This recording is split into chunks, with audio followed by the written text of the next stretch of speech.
사죽음의 타로 카드. 9월 29일 오후 6시 35분 타워 브리지. 런던 탑은 런던시 동쪽 끝에 위치해 있다. 1078년 노르만의 정보광 윌리엄이 궁전으로 건립한 이래 수많은 정치범이 유폐되고 처형이 거행된 비극의 무대이기도 했는데 이제는 유명한 관광 명소가 되었다. 지금도 이중의 벽으로 둘러싸인 이 성 안에는 단두대 자리가 보존되어 있다. 템즈 강 위로 아침 해가 떠오르며 울창한 숲으로 둘러싸인 런던 탑의 회백색 성벽이 핑크빛으로 물들었다. 간밤에 내린 비로 하늘은 맑게 개어 있었고 런던 시내는 여명을 받으며 서서히 잠에서 깨어나고 있었다. 템즈강을 가로지르는 타워 브리지 아래에 경광등을 번쩍이며 순찰 차량 몇 대가 서 있는 것이 보였다. 그 중엔 케빈의 낡은 올즈모빌도 보였다. 그곳은 엘리베이터를 타고 타워 브리지의 전망대로 올라가는 런던 탑 쪽의 입구 부근이었다. 얼핏 보니 돼지가 죽어 있는 것 같았어요. 아직 날이 채 밝기 전이어서 희끄무레한 물체가 눈에 잘 띄었거든요. 그래서 이상한 생각이 들어 내려와 봤더니 글쎄! 사체를 처음 발견한 사람은 런던 탑의 수위였다. 그는 튜더 왕조풍의 복장을 하고 있었다. 매일 아침 날이 밝으면 유니온잭을 개양하는 것이 그의 임무였다. 그날도 국기를 개양하고 성루를 지나다가 타워 브리지 아래 강기슭에 누워있는 여인의 시체를 발견했던 것이다. 우 형사는 그의 진술을 한 귀로 흘려 들으며 엎드린 자세로 바닥에 널브러져 있는 금발 여인의 시신을 내려다 보았다. 그녀는 모자가 달린 젓갈색 캐시미어 파카를 입고 있었다. 나이는 21살? 아니면 22? 아무튼 아름다운 여자였다. 이런 식으로 죽기에는 아까울 만큼 젊고 아름답다. 그 아름다운 얼굴이 지금은 고통의 충격으로 일그러져 있다. 잔뜩 부릅뜬 눈, 충혈된 눈알, 크게 벌어진 입, 그리고 창백하게 변해버린 피부. 곱게 뻗은 두 다리는 어긋나 있고 벗겨진 구두 한 짝은 저만큼에서 뒹굴고 있었다. 바닥엔 그녀의 몸에서 흘러나온 핏물이 흥건했다. 마치 첩보 영화의 스틸 사진 같군. 케빈이 고개를 절레절레 저으며 투덜거렸다. 강에서는 비릿한 물비린내가 풍겨왔다. 저 위에서 곧장 떨어진 거겠지? 케빈은 높다란 타워 브리지를 올려다보았다. 현장 상황으로 보아 여자는 탑 위에서 떨어져 내린 것이 틀림없었다.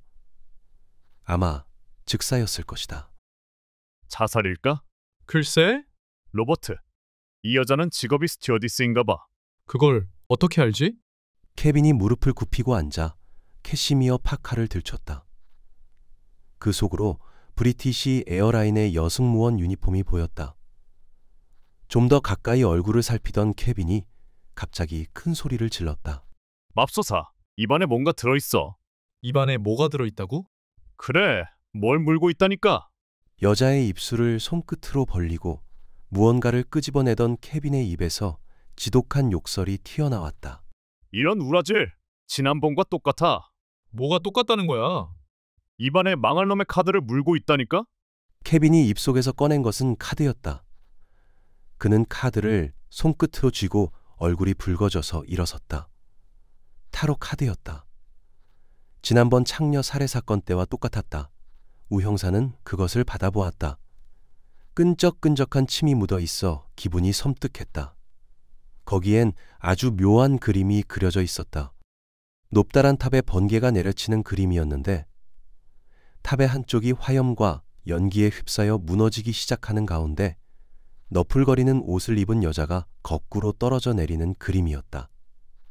아래쪽엔 더 타워라는 글자가 적혀 있었다. 탑이라는 뜻이었다. 이 여잔 투신자살한 게 아니야. 케빈이 말했다. 창녀를 살해한 녀석의 범행이 틀림없구만. 이봐, 로버트 지난번 카드 그림 기억하지? 염소 뿔이 난 악마. 그리고 쇠사슬에 목이 졸린 벌거벗은 여자였지. 그리고 이번엔 탑에서 떨어진 여자라? 그림대로 살해한 거로군. 맞아. 이거 점점 재밌어지는데. 케빈은 몹시 흥분한 얼굴로 힐끔 사체를 내려다보았다. 오전 10시 경시청 수사계. 타로 카드는 집시족들에겐 아주 신비한 의미를 담고 있는 일종의 성서와도 같은 것이죠. 주로 앞날의 일을 점쳐주는 화투패로 이용되죠. 우 형사는 린치 경감의 책상 위에 56매의 카드를 세 줄로 늘어놓았다. 히브리의 상징의 바탕을 둔 생명의 나무로 알려진 패턴이었다. 그는 파이프 담배를 입에 물고 골똘히 귀를 기울이는 린치 경감에게 설명했다. 초자연적인 존재를 믿는 사람들은 이 카드 전체가 인류와 우주, 신의 본성을 포괄하는 철학 체계를 나타낸다고 보고 있습니다. 그래서 카드를 떼어놓고 명상하면 우주의 신비를 직관적으로 꿰뚫어 볼 수 있다고 믿습니다. 이를테면 카드가 아무렇게나 떨어지는 게 아니라 보이지 않는 힘에 의해 떨어진다고 생각하니까요.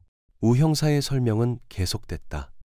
1889년 제라드 앙카세는 타로 카드에 대한 연구 끝에 그 기원이 인도로부터 유럽으로 흘러들어온 집시족에 있다고 발표했죠. 한편 유명한 타로 카드 연구자인 앙투안 쿠르드 게블리는 1781년 이집트 인물이 모든 지식을 압축해서 그림들로 형상화시킨 것이라고 주장했고요. 타로 카드의 연원에 대해서 분명히 확인된 내용은 아직 없다. 다만 14매씩 내조인 56장의 카드는 왕과 여왕 그리고 악한이나 기타 중세사회의 유물들을 그림으로 보여주고 있는데 지팡이는 농부를, 컵은 성직자를, 칼은 귀족을, 동전은 상인을 상징한다. 프랑스 궁정의 조신들은 이 카드의 상징적 그림들이 예언적인 점술 기능을 갖고 있음을 깨닫게 되었는데, 즉 지팡이는 소식을, 컵은 행복을, 칼은 죽음을, 동전은 돈을 예고한다는 것이다. 타로 카드의 신비한 기능이 드러난 사건은 1601년 3월에 유럽에서 발생했습니다. 에섹스 백작의 시종인 앙리 쿠페가 반역죄로 교수형을 당했는데 그의 운명이 타로의 새 카드패로 이미 예언되었다는 소문이 나돌았던 것이죠. 그 소문의 내용은 교수대, 재판관, 교도관의 새 카드패였습니다. 경감님도 한번 운수를 점쳐보시겠습니까? 우 형사가 묻자 린치 경감은 절레절레 머리를 흔들었다. 아니, 난 사양하겠네. 왜요? 앞날이 궁금하지 않습니까? 내 앞날은 내가 잘 알아. 둘 중에 하나겠지. 린치 경감이 말했다. 첫째는 살인범을 잡아 청장님에게 표창을 받는 거야. 둘째는 정년을 못 채우고 목이 잘려 쫓겨나는 거고. 내가 쫓겨날 땐 자네들도 무사하지 못할걸? 케빈과 자네를 함께 데리고 나갈 테니까. 완전히 물귀신 작전이군요. 그러니까 범인을 잡으라고. 그때 케빈이 신문 한 부를 들고 들어왔다. 보십시오. 온통 이번 사건으로 떠들썩합니다. 그는 가지런히 놓인 카드 위에 신문을 펼쳐놓았다. 방금 찍어낸 것이어서 잉크 냄새가 물씬 풍겨왔다. 케빈이 페이지를 넘기는 데 따라 온통 타로 카드 연쇄 살인 사건에 관한 기사가 대문짝만하게 게재되어 있었다. 그 중에는 사흘 전에 실종된 모니카 비숍마저 타로 카드 살인마에게 희생됐을 거라는 추측성 기사도 눈에 띄었다. 모니카 비숍은 어디에 있는가? 자살인가? 아니면 실종인가? 라는 제목이 박혀 있었다. 이 여잔 대체 어디에 가 있는 걸까? 케빈이 신문에 눈을 받고 중얼거렸다.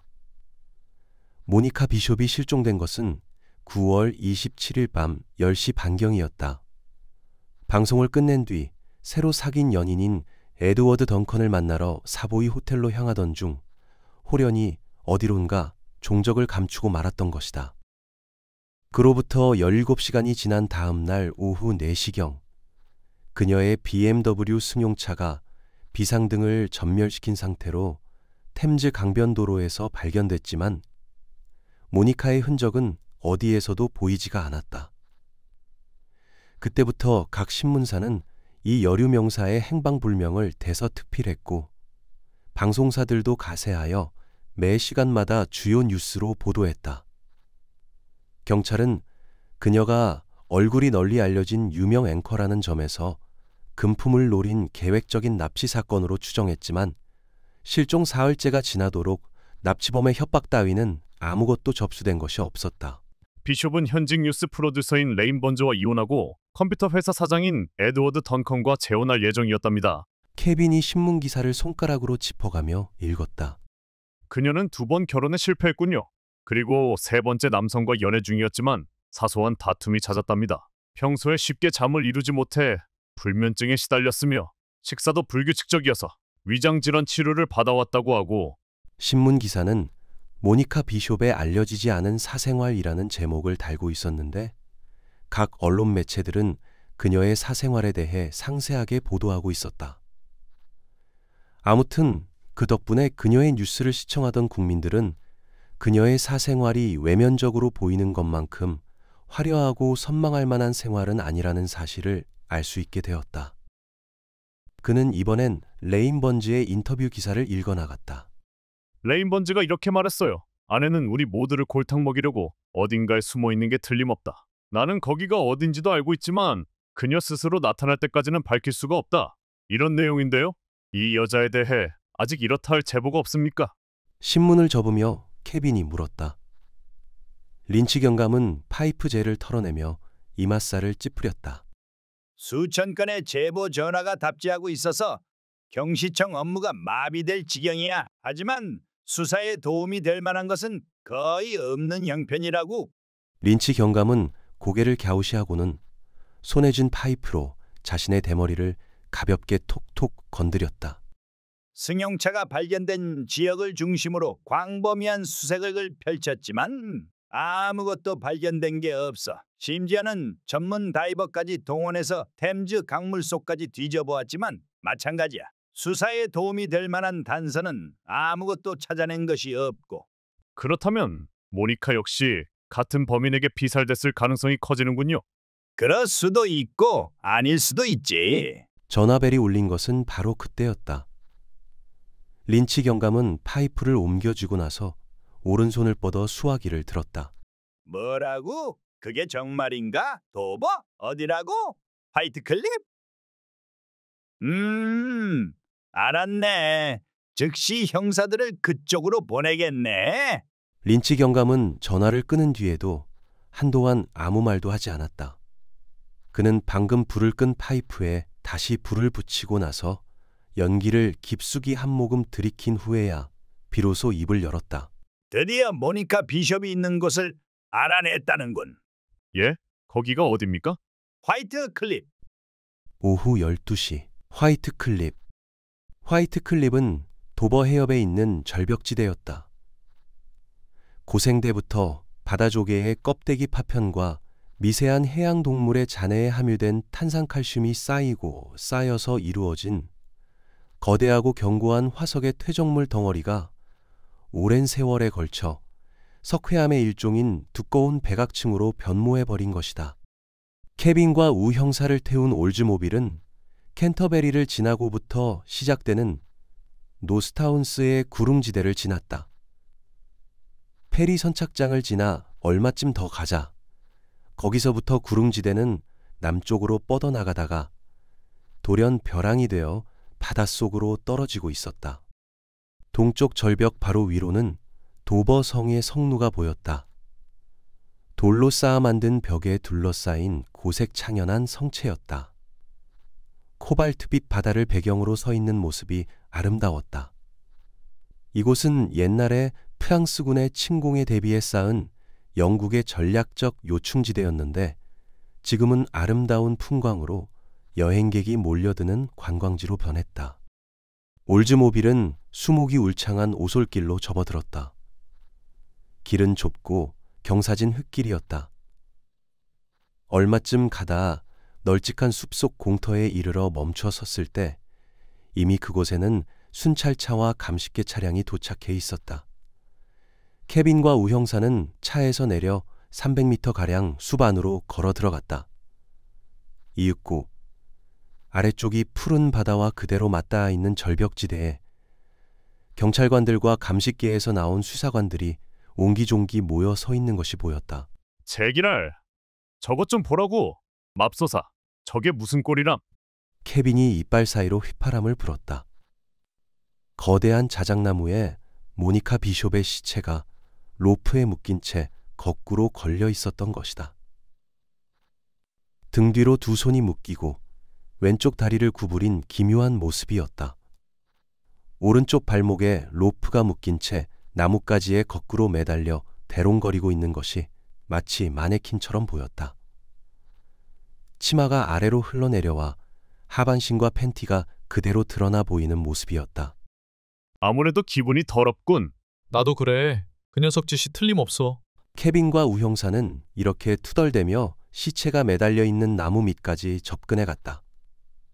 허공에 떠 있는 시체의 머리는 땅바닥에서 거의 1미터 정도 떨어져 있었다.